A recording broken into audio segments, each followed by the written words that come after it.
عصمت آپا کا جہاں تک تعلق ہے، وہ ایک ایسی خاتون تھیں کہ جن کو میں یہ کہوں تو شاید کچھ لوگوں کو عجیب سا محسوس ہو کہ میں نے ان کو اپنے بچپن میں پڑھا. اس کی وجہ یہ تھی کہ ہمارے یہاں کتابیں پڑھنے پہ کوئی یا رسالے پڑھنے پہ پابندی نہیں تھی، اور مجھے کتابیں پڑھنے کا مرض تھا. دراصل انسان دنیا میں آتے ہی جن زنجیروں میں جکڑ دیا جاتا ہے ان میں ایک زنجیر روایت کی بھی ہوتی ہے. لیکن کچھ شخصیتیں ایسی ہوتی ہیں جو دنیا میں آتی ہی اس لیے ہیں کہ وہ ایک عظیم تر انسانی خواب کے رستے میں کھڑی تمام فصیلوں کو، تمام دیواروں کو مسمار کر سکیں. عصمت نے عورت کو ان آنکھوں سے دیکھا جہاں اس کا حسن و جمال محض ایک شاعرانہ پردے میں جھلک دکھا کر روپوش ہو جانے کی چیز نہیں تھی، بلکہ دیر تک دل و دماغ میں ایک ہلچل، ایک طوفان مچانے والی چیز تھی. یہ سب عصمت نے اس زمانے میں کیا جب فیمنزم کا باضابطہ مغرب میں بھی، ویسٹ میں بھی آغاز نہیں ہوا تھا. سماج کے تحفظات اور تعصبات پر پڑی ہوئی لحاف کو عصمت نے اتار کر اتنی دور پھینکا کہ آج بھی ان کے تمام مداح ان کی اس جرت کو سلام کرتے ہیں. ان کی شخصیت اور ان کے فن پاروں پر گفتگو کرنے کے لیے یہاں جو قابل قدر ہستیاں موجود ہیں ان سے آپ کا ایک مختصر سا تعارف کراتا چلوں.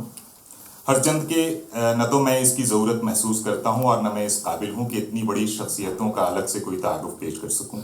بہرحال اسٹیج پر اس وقت ہمارے ساتھ موجود ہیں محترمہ زاہدہ حنا.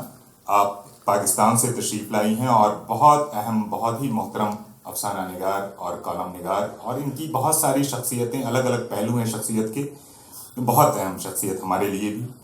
جیلانی بانو صاحبہ ممبئی سے تشریف لائی ہیں اور فکشن کی ان شخصیتوں میں سے ایک ہیں جنہوں نے ساری عمر ادب کے سوا کوئی اور خواب نہیں دیکھا. ان کی کہانی نرسیا کی باوڑی پر شیام بینگل نے ایک فلم بنائی تھی، ویل ڈن ابا، جسے کافی سراہا گیا تھا، اور ان عظیم ہستیوں کی محفل میں ہندی کی معروف شاعرہ انامکا کی موجودگی یقیناً آپ تمام حاضرین کے لیے خوشی کا باعث ہوگی. محترمہ انامکا انگریزی کی استاد ہیں اور آپ کی انگریزی اور ہندی دونوں زبانوں میں کئی کتابیں ہیں. آپ کی گفتگو کا انداز اس قدر دل نواز ہے کہ ان کی موجودگی میں کسی کو سننا شاید ہی آپ کو گوارا ہو. اس لیے اب میں سپرد کرتا ہوں یہ محفل انامکا جی کے. اب آپ، انامکا اور باقی حضرات. شکریہ.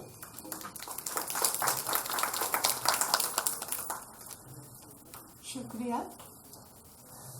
میرے لیے اتنا بڑا مومنٹ ہے یہ کہ دو لوگ ایسے جو ہیں جن کو میں عصمت آپا کی ٹریڈیشن میں رکھ سکتی ہوں، جس کو ایری گری کہتی ہے push and joy of language. گلیوں کی بھاشا کو ادب کی بھاشا بنانے والے یہ لوگ ہیں. اور سب سے پہلے آپا میں آپ سے پوچھتی ہوں کہ 1911 کا زمانہ جب پورا محلہ ہی گھر ہوا کرتا تھا، اس سمے ایسی عورتوں کو نائکا بنانا، ہیروئن بنانا جن کا جیون پٹری سے اتر گیا ہے، یہ جو انہوں نے کیا، اس کے بارے میں جو ان کے ماڈلز ہیں، 2-3 طرح کے کردار ہیں ان کے ہاں. ایک تو شریف اور محنت کش عورتیں جیسے کلو کی اماں ہے یا چوتھی کا جوڑا کی نادی ہے، اور ایک طرح کی عورتیں جن کو آپ جیسی عورتیں جن کو وہ کہتی ہیں، جو دل کی دنیا میں جو رشید ہے اس کو کہتی ہیں اندر کی اب تم جاؤ، اب تم کہیں بھی جا سکتی ہو. تو یہ تو شاید آپ جیسی جو لکھنے والی تھی ان لوگوں کو کہتے ہیں کہ وہ بٹکھرے الگ ہیں. تو پرسنل جو آپ کے کنورسیشنز ہوتے وہ پاکستان بھی گئی تھیں، تو جو کردار انہوں نے ہمیں ایسے دیے ہیں جو ہماری کلپنا کے استھائی ناگرک بن گئے ہیں. اور کچھ جو آپ کردار جو آپ کے ساتھ انہوں نے گلیوں میں دیکھے ہوں گے، جن کے بارے میں آپ سے گفتگو کی ہوگی، ان کے بارے میں کچھ بتائیں. اور کچھ کردار کچھ ایسے بھی ہیں جن کے بارے میں جیسے وہ تھوڑی سی جو مرد بننے کو تیار عورتیں ہیں، جو وہی ہتھ گنڈا اپناتی ہیں، ہائپر میسکولن ہونے والی، ان کو انہوں نے ان کے لیے ان سے ان کی ہمدردی نظر نہیں آتی. اور سب سے زیادہ انہیں امید آپ جیسی لکھنے والی پڑھی لکھی عورتوں سے ہے جو کہ نئی طرح کی دنیا بنائیں گی. تو اس کے بارے میں جو آپ کہنا چاہتی ہوں، جو ان کے پنوں میں ہے اور ان کے بعد پنوں کے باہر کی بھی باتیں ہوں، وہ آپ بتائیں. بہت بہت شکریہ انامکا، بہت شکریہ سنجیو صراف صاحب کا، ریختہ کا، کہ جس کی وجہ سے میں یہاں اپنے دلدار شہر دلی میں بیٹھی ہوں. آپ لوگوں کو آواز آ رہی ہے؟ اچھا آ رہی ہے جی. عصمت آپا کا جہاں تک تعلق ہے، وہ ایک ایسی خاتون تھیں کہ جن کو میں یہ کہوں تو شاید کچھ لوگوں کو عجیب سا محسوس ہو کہ میں نے ان کو اپنے بچپن میں پڑھا. اس کی وجہ یہ تھی کہ ہمارے یہاں کتابیں پڑھنے پہ کوئی یا رسالے پڑھنے پہ پابندی نہیں تھی، اور مجھے کتابیں پڑھنے کا مرض تھا. تو انہیں ننھی کی نانی میں نے اس عمر میں پڑھی جو میری سمجھ میں بالکل نہیں آئی، اور جب میں پوچھنے گئی ابا سے تو انہوں نے کہا کہ بھائی ابھی ٹھیک ہے پڑھ لیا ہے، یہ 2-4 سال بعد پڑھنا پھر سمجھ میں آئے گی. تو یہ ہے کہ وہ جو عصمت آپا ہیں جنہیں ہم چاہتے ہیں، جن کے سحر میں اسیر ہیں اور اب تک آزاد نہیں ہوئے ہیں، وہ ایک ایسی جیوٹ و جیدار خاتون تھیں کہ جنہوں نے ہم لوگوں کا راستہ کھولا. اچھا، وہ اپنا گرو کس کو مانتی تھیں؟ وہ ڈاکٹر رشید جہاں کو مانتی تھیں. اور وہ یہ کہتی تھیں کہ میں نے جو کچھ بھی سیکھا، جو ہمت میں نے جٹائی، وہ ڈاکٹر رشید جہاں کے حوالے سے، ان کی کہانیوں کے حوالے سے، ان کے عمل کے حوالے سے میں نے وہ ہمت جٹائی اور جوڑی. اور اس سلسلے میں انہوں نے ایک ذکر کیا ہے اپنی ایک تحریر میں کہ جلسہ تھا، اس میں بیگم بھوپال بھی موجود تھیں، اس کی صدارت کر رہی تھیں، اور اس کے علاوہ بڑی پردہ دار قسم کی خواتین بیٹھی تھیں، اور کھڑکیاں بھی بند تھیں اور دروازے بھی بند تھے. تو رشیدہ آپا جب بولنے آئیں تو انہوں نے کھڑکی کھول دی، اور اس سے جو ہوا آئی تو اس سے ان کی خواتین کو بہت ناگوار گزری. اور رشیدہ آپا اس وقت سلیو لیس بلاؤز پہنے ہوئے تھیں اور دھواں دھار تقریر کر رہی تھیں. تو ان کا کہنا تھا کہ رشیدہ آپا کو دیکھ کر اور سن کے اس قدر مجھے حیرت ہوئی، چونکہ پہلی مرتبہ میں انہیں دیکھ اور سن رہی تھی، اور وہ اس قدر ڈانٹ رہی تھیں ان عورتوں کو جو اس محفل میں، اس کمرے میں موجود تھیں، اور کہہ رہی تھیں کہ بھئی تم لوگ کیوں اس قدر پردہ اوڑھ کے یا لحاف اوڑھ کے یا چادر اوڑھ کے بیٹھے ہو، بھئی نکلو اور دنیا بدل دو. تو جب وہ ان کی تقریر ختم ہوئی تو بیگم بھوپال نے انہیں بہت ڈانٹا، رشیدہ آپا کو، اور کہا کہ یہ کس قسم کی باتیں ہیں جو تم کرتی ہو. تو رشیدہ آپا ہنستی رہیں بیٹھی بھی، کہ نہیں بس اسی دن سے میں نے گرہ میں باندھ لیا کہ مجھے رشیدہ آپا کے بتائے ہوئے راستے پہ چلنا ہے. تو اسی پہ چل کے انہوں نے بہت سی کہانیاں لکھیں. اچھا، یہ ہماری خوش قسمتی تھی کہ ان کا جو لحاف تھا افسانہ، اور جس میں کوئی ایسی خاص بات نہیں ہے، بس انہوں نے لحاف کا کونا اٹھا کے ذرا سا دیکھا تھا، پھر جلدی سے اسے چھوڑ دیا تھا. تو وہ لحاف کچھ لوگوں کو بہت برا لگا، اور یہاں تک کہ اس پر فحاشی کا مقدمہ چلا. اور یہ بھی ایک دلچسپ بات ہے کہ ان پر اور منٹو کے افسانے بو پر ایک ہی وقت میں لاہور میں مقدمہ چلا. دونوں مقدمہ لڑنے گئے اور آخر کار چھوٹ کے آئے. جب جج نے فیصلہ دے دیا تو اس نے انہیں اپنے اس میں بلایا، چیمبر میں بلایا، اور کہا کہ بھئی تم ایسی کہانیاں کیوں لکھتی ہو؟ تو انہوں نے کہا کہ بھئی میں تو ایسی کہانیاں نہیں لکھتی، زندگی ایسی ہے، لوگ ایسے ہیں، تو اس لیے میں نے یہ کہانیاں لکھی ہیں، اور لحاف میں تو کوئی ایسی خاص بات نہیں ہے. کہ نہیں، وہ تمہارے خیال میں نہیں ہے لیکن لوگوں کے خیال میں ہے. تو عصمت آپا نے کہا کہ میں لوگوں کے خیال کا میں کیا کر سکتی ہوں، اس لیے کہ کہانی تو مجھے خود لکھنی ہے، اور اپنے جو میری فہم ہے، جو میری سوجھ بوجھ ہے، اسی کے حوالے سے میں لکھوں گی. تو یہ تھی عصمت آپا کہ جس جج نے ان سے 4 دن جرح کی تھی, منٹوں سے جرح کی تھی, اور جو لوگ تھے جو یہ کہتے تھے کہ بھئی یہ فحش کہانی ہے, تو وہ جج جس نے انہیں ابھی رہا کیا تھا 10 منٹ پہلے, اس سے اس وقت بھی وہ بحث کر رہی تھیں. آپ نے ایک بات کہی کہ وہ ہنس پڑی, رشید آپا ہنس پڑی, جب انہوں نے ڈانٹ سنی تو ہنس پڑی. تو یہ جو ہنسنے کا انداز ہے, ڈانٹ پڑ رہے ہیں اور ہم ہنس رہے ہیں, یہ ان کا ایک بہت ہی بڑی ان کے ساتھ ایک بانکپن ہے. اور جن کا بھی جیون پٹری سے اتر جاتا ہے, ان عورتوں میں یہ ٹھٹھا والا بھاؤ کہ ہنس پڑے. نرالا ان کے بارے میں کہتے تھے کہ وہ ہنسی بہت کچھ کہتی تھی, پھر بھی اپنے میں رہتی تھی, دیتی تھی سب کو داؤں بند. تو ایک جو سینس آف ہیومر میں, مزے میں سب کی کھاٹ کھڑی کر دینے والی بات ہے, یہ جو ادا ہے عورتوں کے لکھنے کی, بعد میں بھی آپ سب کے ہاں ہیومر کے ساتھ, بہت زیادہ جھمیلے کے لائق ہم کسی کو سمجھتے ہی نہیں ہے. ہنس کے اپنے آگے بڑھ جانے کا جو انداز ہے, جیسے وہ ایک جگہ کہتی ہیں کہ جو چونچوں کا مربع ہے, ہمارے جو نئے راشٹر کے لیے جو ہم لوگوں نے سپنا دیکھا, ہندی اردو کی جو عورتیں تھیں, وہ نیا طرح کا راشٹر بن رہی تھی اپنے سپنوں میں, اس میں نئے طرح کے مرد بھی چاہیے تھے نا, جن سے محبت کر سکے, اس لائق تو کوئی ہو کہ محبت کر سکے. نئی عورتیں تو شکشا پا کے تھوڑا ان کا نیتک قد اونچا ہو گیا تھا, اور جو مرد اس قد پر نہیں پہنچ پا رہے تھے, کرائسس ہو گئی تھی کہ محبت کریں تو کس سے کریں, اس لائق کون ہے.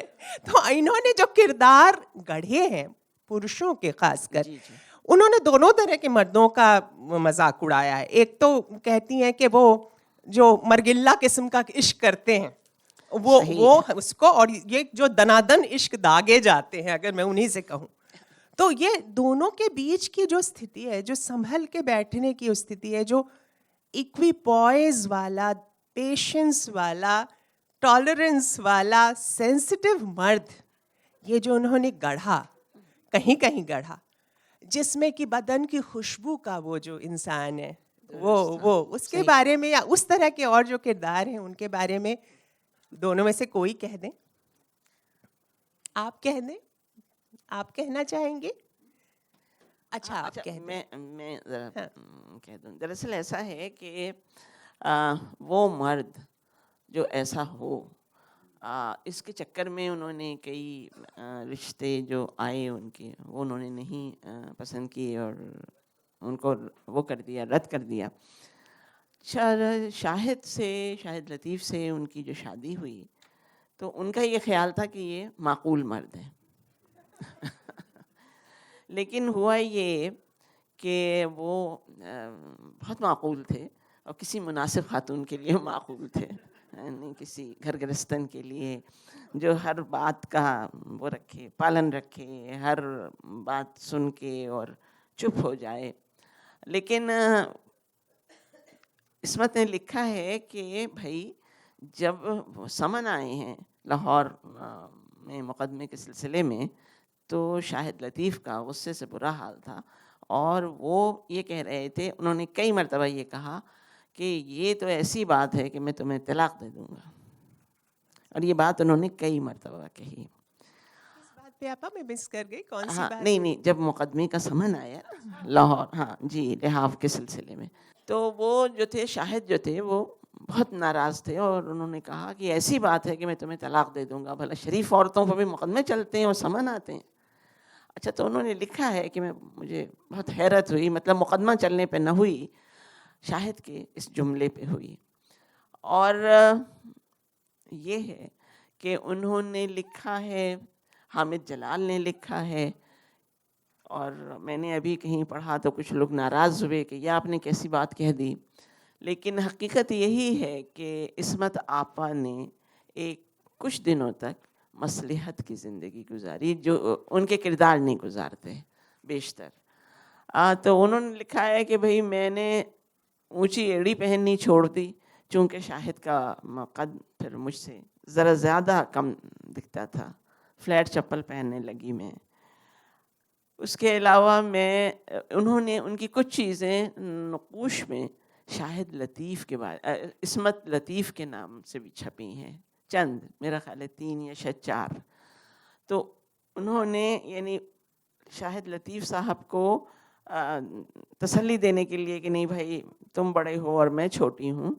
کہانیاں بھی انہوں نے اپنے نام سے چند نہیں لکھی, اور یہ بات انہوں نے ریکارڈ کی ہے, یہ میں نہیں کہہ رہی. یعنی یہ حامد جلال نے بھی لکھی ہے نقوش کے ایک شمارے میں, جب عصمت آپا کے بارے میں لکھا ہے تو یہ بھی ایک ان کی زندگی کا دلچسپ پہلو ہے جس پہ کسی کی نظر نہیں جاتی, یا جاتی ہے تو وہ آنکھیں چرا لیتا ہے. بلکہ وہ خسرو کی زبان میں دورائے نینا والی صورتحال ہو جاتی ہے.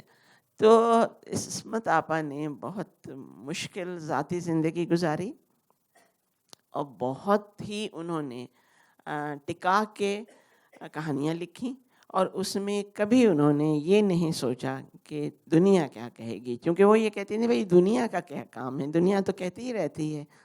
ایک جگہ انہوں نے لکھا ہے کہ یہ جو ناک ہے جو ہر وقت کٹتی رہتی ہے, یہ کٹ کے چکتی ہی نہیں ہے کہ بھئی کٹ جائے تو جان چھوٹے ہماری بھی دوسروں کی بھی. تو یہ بھی انہوں نے اپنے ایک افسانے میں لکھا ہے. اور انہوں نے تو بڑے مزے مزے کی باتیں لکھی ہیں, بڑے مزے مزے کے کردار تراشے ہیں. مثال کے طور پر ایک ان کی کہانی ہے پیشہ. اس میں وہ دکھاتی ہیں کہ جو ہیروئن ہیں وہ طوائف سے بہت نفرت کرتی ہیں اور بہت ہی اس سے دور رہتی ہیں, کہ اچانک وہ جہاں فلیٹ لیتی ہیں پتہ یہ چلتا ہے کہ وہ جو اندازہ انہیں یہ ہوتا ہے کہ یہ خاتون تو بھائی طوائف ہے. اب وہ اتنی پریشان ہیں کہ لوگ کیا کہیں گے, اور اب سوچتی ہیں کہ گھر بدل لیں. ان کو اترتے ہوئے سیڑھیوں سے سنتی ہیں ان کے قدموں کی چاپ, تو جلدی سے اندر کمرے میں اپنے گھر کے اندر چلی جاتی ہیں, دروازہ بند کر لیتی ہیں. لیکن جب عید کے موقع پر وہ خاتون سوئیاں پکا کے لاتی ہیں, انہیں زبردستی کھلاتی ہیں, تو ان کا بہت انہوں نے اس کا تفصیل سے ذکر کیا ہے. خیر اس کے بعد یہ ہوتا ہے کہ ان کے بھائی بھاوا جاتے ہیں تو وہ کہتے ہیں کہ ارے تم اس محلے میں اس بلڈنگ میں آ گئی ہو, اس میں تو فلاں رہتی ہیں, ان کی خالہ ہیں یا پتہ نہیں پھوپھی ہیں. تو انہوں نے کہا کون خالہ؟ تو وہ پھر نام لیتے ہیں, تو یہ بڑی پریشان ہوتی ہیں کیونکہ وہ تو ان کو ظاہر ہے پیشہ ور سمجھی تھی. اور اس کے بعد جو ان کا وہ ہوتا ہے تاثر ہوتا ہے ان خاتون کے بارے میں کہ بھئی کیا, یعنی ہم کیا کریں, ایک ایسی خاتون کے ساتھ اگر رہنا پڑے تو ہم کیا کریں.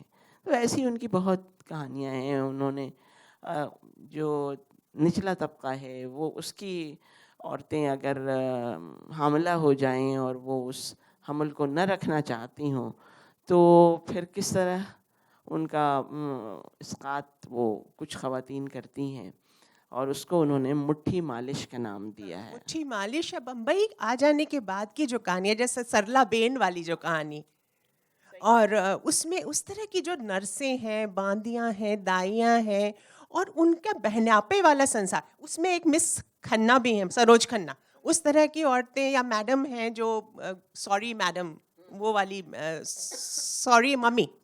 سوری ممی والے کردار ہیں. ان میں خاص طرح کا, جیسے ان کا جو سسٹرہڈ ہے یہ صحیح ہے کہ وہ ساری حد بندیوں سے اوپر ہے. وہ غریب امیر, ہندو مسلمان, کرسچن مسلمان, اور جات پات سب سے اوپر اٹھتا ہوا, جیسے میرا کی بیل تھی وہ چار دیواری پریم بیل, وہ سب سے اوپر اٹھ کر آنند پھل دیتی تھی. اسی طرح کہ ان کا سسٹرہڈ بھی سارے اس طرح کے جو کنسٹرکٹس ہیں اس کے اوپر اٹھتے ہوئے ایک طرح کی بات کہتی ہے وہ. لیکن سیلف کرٹیسزم کا, اپنے بھیتر جھانکنے کا, یہ بھی نہیں کہ کوئی اس میں یہ بہت ان میں ہم انت تک بنا رہا. اور بعد کی کہانیوں میں آپ دیکھتے ہیں کہ تھوڑی سی اوبتی بھی ہیں, تھوڑا سا لوگ ان سے ملنے آ رہے ہیں جس سمے اپنا انہوں نے ایک لوگ ان کی ایسی ہستی ہو گئی ہے کہ لوگ ان سے صلاح لینے آتی ہیں, نچلے طبقے کی استریاں, تو اس میں وہ اوبتی ہیں, پھر پیار کرتی ہیں, پھر اوبتی ہیں. تو یہ جو ایک مجھے اس بارے میں ایک کہانی یاد آ رہی ہے, کوئٹ انڈیا, جس میں مجھے لگتا ہے کہ کوئی بھی بڑا لیکھک ہے وہ دشمنی نبھا نہیں پاتا ٹھیک سے. وہ کسی کو بھی کرٹیسائز کرتا ہے لیکن اس کو پھر کچھ ایسا دکھ جاتا ہے کہ جو اس سے سمپتھی بھی ہو جائے.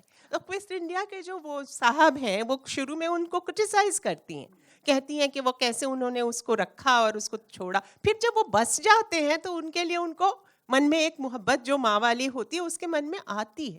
تو یہ جو دشمنی نہیں کر پانے کی بات ہوتی ہے کہ کوئی چاہ کے بھی کسی سے دشمنی بڑا آدمی نہیں کر پاتا, بڑا لیکھک, کیونکہ وہ اچھے فوٹوگرافر کی طرح وہ اینگل دیکھ لیتا ہے جس کے آدھار پہ اس کو پیار کیا جا سکے.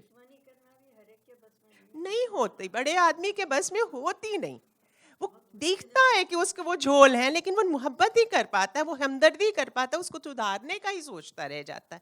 تو یہ کشمکش آپ نے تو انت کے دنوں میں بھی ان کے, آپ کے جتنے بھی آپ کے ہسبینڈ سے یا آپ سے وہ جو رائے لیتی تھیں اسلام کے بارے میں یا اور طرح کی جو آپ سے ڈسکشنز کی, آپ کے تو گھریلو رشتے تھے, اس میں آپ نے انت کے دنوں کی ان کی کشمکش کیسے پہچانی, یہ آپ بتائیں. دیکھیے, پہلے میں یہ کہوں کہ ہمارے جو اردو ادب ہے اس میں شروع میں تو یہ تھا کہ صرف مرد لکھتے تھے, عورتیں مرد لکھتے تھے, عورتیں جو ہے افسانے نہیں لکھتی تھی, شاعری نہیں کرتی تھیں. یہ جو ہے ان کے لیے اچھا نہیں سمجھا جاتا تھا, خاص شاعری یا افسانہ. تو پھر اگر لکھا ہے تو ایسے رسالوں میں, ایسی کتابوں میں یا مذہب کے بارے میں, اخلاق کے بارے میں, یہ یعنی جس طرح سے عام ہے کہ ہم نے زندگی میں یہ دیکھا, رومانس کیا تھا, جنسی مسائل کیا تھے, خاندانی, اس پہ عورتوں کو لکھنے کی اجازت بھی نہیں تھی. اس ماحول میں عصمت آپا نے جو لکھنا شروع کیا تو پہلے تو یہ کہ انہوں نے ان مسائل پہ لکھا جو خاص طور پہ عورتوں کے لیے نہیں تھے, اور پھر انہوں نے دنیا کو جس طرح دیکھا, کہاں پہ کیا ہو رہا ہے, خاص طور پہ عورتوں کے ساتھ کیا مسائل ہیں ان کے, چاہے وہ ہندو ہوں یا مسلمان ہوں, ہندوستان کی عورت کی حد تک انہوں نے جو ہے ان سب چیزوں کے بارے میں لکھا. اور پھر جب انہوں نے یہ سب چیزیں لکھی تو ان کے خلاف بہت کچھ پروٹیسٹ ہوا. کچھ عالموں نے, مذہبی رہنماؤں نے کہا کہ ان کا منہ بند کرو, ان سے کہو مت لکھو, اس طرح کی چیزیں نہیں لکھنا چاہیے عورتوں کو. یا پھر عام لکھنے والے جو ادیب تھے انہوں نے کہا کہ خواتین کے لیے جو الگ مسائل ہیں, الگ موضوع ہیں, اس پر لکھنا چاہیے. کیا آپ سے کبھی بات چیت ہوئی تھی ایسے؟ میں نے جب لکھنا شروع کیا, میں نے یہ عصمت آپا کے بارے میں لکھا ہے.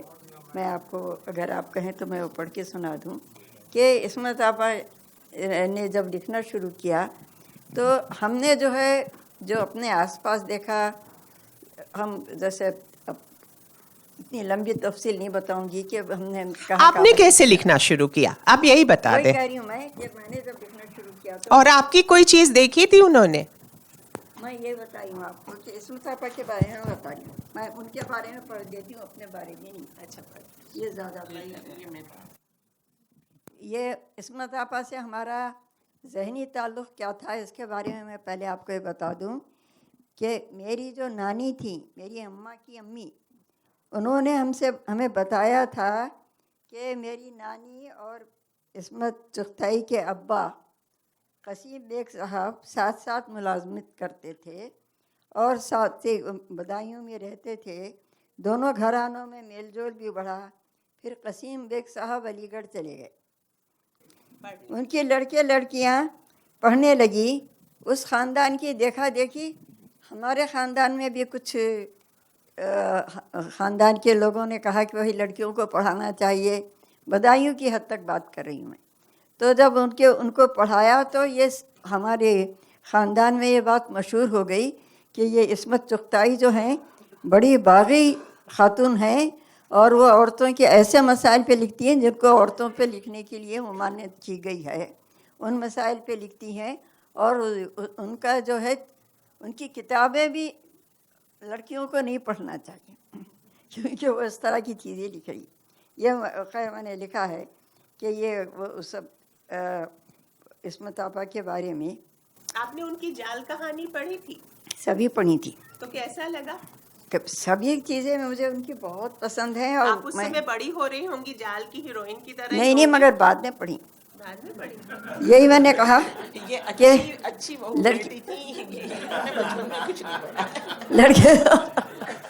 لڑکیوں کو جب عصمت آپا وہاں سے بدایوں سے ان کے خاندان والوں نے ان کو وہاں بھیج دیا اور وہ وہاں پڑھنے لگیں, اور ان کی آزادی کے بارے میں, ان کے لکھنے کے بارے میں جب یہ سب کچھ اس طرح کی باتیں ہوئیں تو ہمارے